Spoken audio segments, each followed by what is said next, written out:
I guess it's time to kind of get this video going. We're at the Peters Mountain Trailhead in Kentucky, and then I had to drive,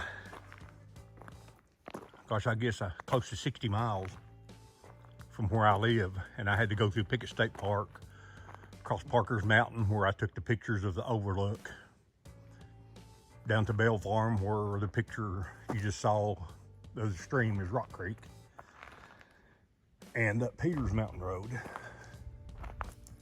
to where I took the picture of the single grave of Grandma Kidd, which I knew some of his descendants over the years growing up. Yeah, there used to be a lookout tower that stood on the hill right up there. And when I was young, growing up in Stearns, Kentucky, on clear mornings, you could get to the right spot on the top of the hill at Stearns and see the morning sun glint off the lookout tower up there, and that was pretty cool. And this being a trailhead, this is part of the Sheltoy Trace, and Mark Branch Falls, which I've included in a video or two in the past, is on down that trail, and Hemlock Grove and Great Meadow and Rock Creek can be reached through that way. So anyway, I've got another thing to do. I gotta head on at the road, and I'll get back with you in a couple minutes.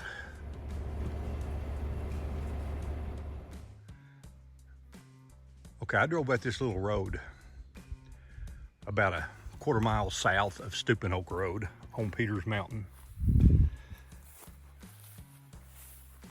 And kind of got stopped by this, and although my Blazer is four-wheel drive, I'm not gonna risk getting stuck out here by myself. Man, there are little frogs leaping around in these mud holes too. That means there'll probably be snakes close by. Anyway, yeah, I'm gonna continue on foot for a while. And the reason I'm out here doing this is a real good friend of mine, and even a finer person, Mr. Steve Perkins, has so much information about the people who grew up in this area, especially the station camp area.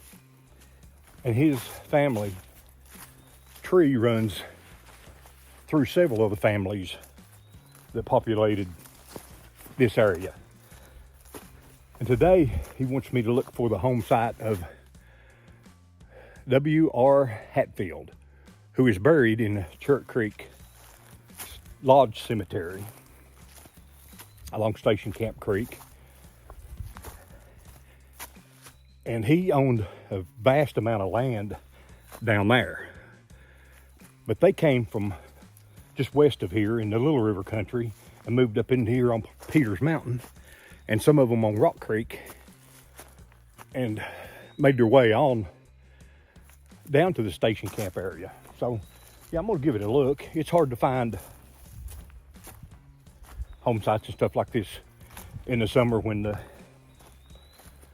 leaves are still on the trees. It's better to find them in the winter. If I don't have any fortune today, I'll come back this winter anyway. Okay, I'm already starting to get into some cleared land. So yeah, maybe it'll work out. Yeah, this is a very pretty place right here, all cleared out. Of course, the Park Service has probably kept it bush hogged out over the years too, or it would be returning back to the forest. I'm just not seeing any definite sign of anything that was built by a human. But I know getting close, because there is a little pond, which could have been the farm pond. And Kerry Woolbright and I were up here 4 or 5 days ago, and we checked out another road and found nothing.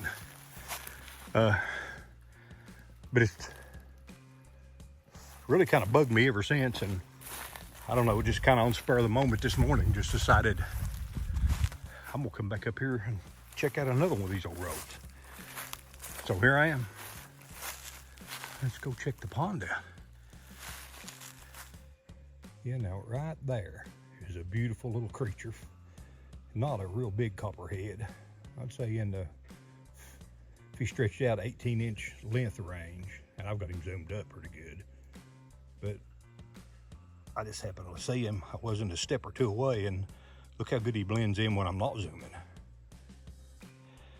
I'm thinking we're just gonna go around him.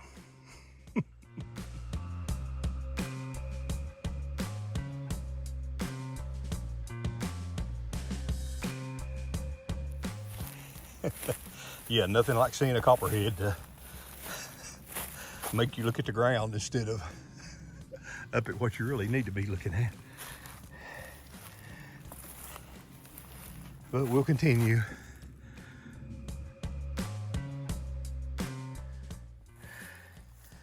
All right, from a copperhead to seed ticks. And there were hundreds of them on my pants. And I haven't hiked 100 yards from my blazer. But a little trick for you. A little pine switch off of these little pine trees. And you can get the vast majority of them off of you. You're not going to get them all. But, I mean, I bet you get 95% of them. And these little pine switches are always good for battling deer flies that do the circle in your head, because you hit their leaves or their wings with one of these sharp edge needles and they'll cut the wings and they'll go down. All right, road continues, so we're gonna go on at it for a little ways.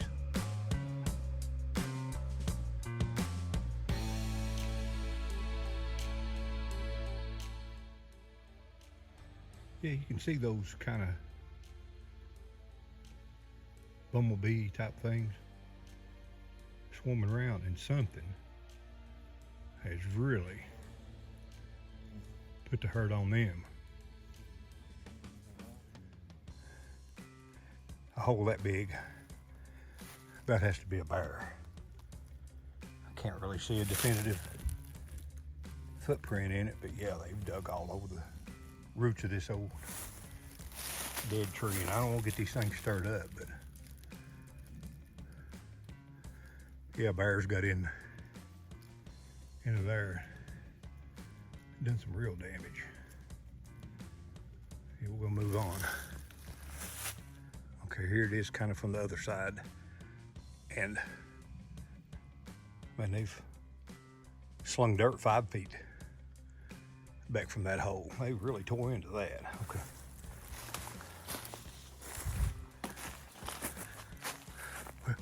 This old road keeps going, so I guess I will. Well, that was rather quickly, but right there's where they dug that bee's nest up, and you can see the matted down leaves, and it goes up into a big old bear scratching post or a sign marker tree. And yeah, it's pretty fresh on this side. He's about got that tree rung all the way around, and it'll probably die. It's just old burr pine, but okay. So we know there's a nice one in here.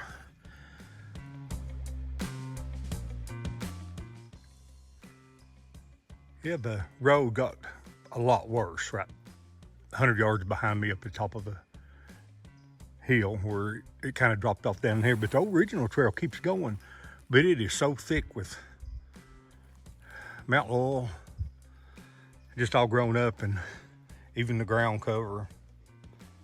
And I've already seen one copperhead, and I can't see the ground good enough to continue on. I'll maybe have to make this a wintertime trip to get on out in there. And besides that,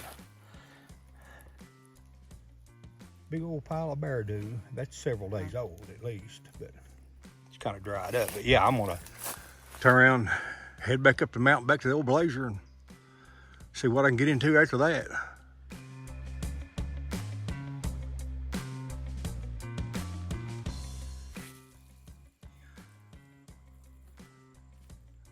I just wanted to come down, check out that little pond. It's pretty small. while I can do it without going through that field again, because right here I can see the ground pretty good.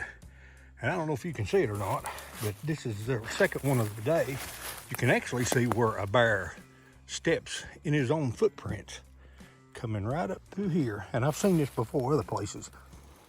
Right up to his favorite marking tree. And this is right by the pond. I had another one out the ridge, you know, I showed earlier. And this thing has been maintained for years. And I would say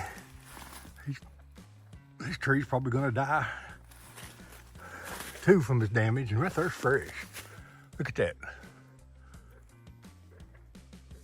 Fresh pine rosin running. So yeah, there's a big bear likes this area. So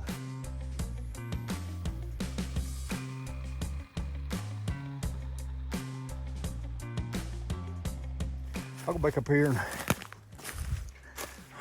try to stay all these weeds the best I can, seed ticks and copperheads, and get back to the blazer. It's just right up there the other way. Yeah, I just wanted to show you this. When you're out in the woods, you see those orange spotted newts nowhere near water. Well, this is what they do. They get to water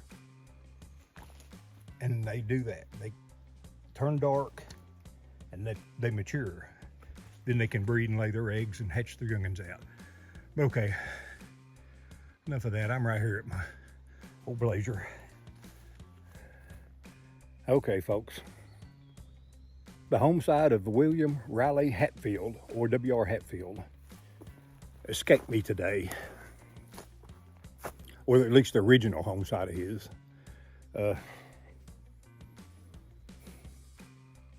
But it could have been off, 50 yards through the woods, and you would never see sign of it with all these leaves still on everything and the undergrowth. So it warrants a wintertime hike. And there's another old road I need to check out, but not going to today. It's just getting late. But I will be back. Pretty good day, you know. Saw a nice copperhead, saw a deer out on the road earlier. Plenty of bear sign. And the lifespan of a spotted newt. Okay, that's not too exciting. But anyway, you know, as always, you know, thank you so much for watching.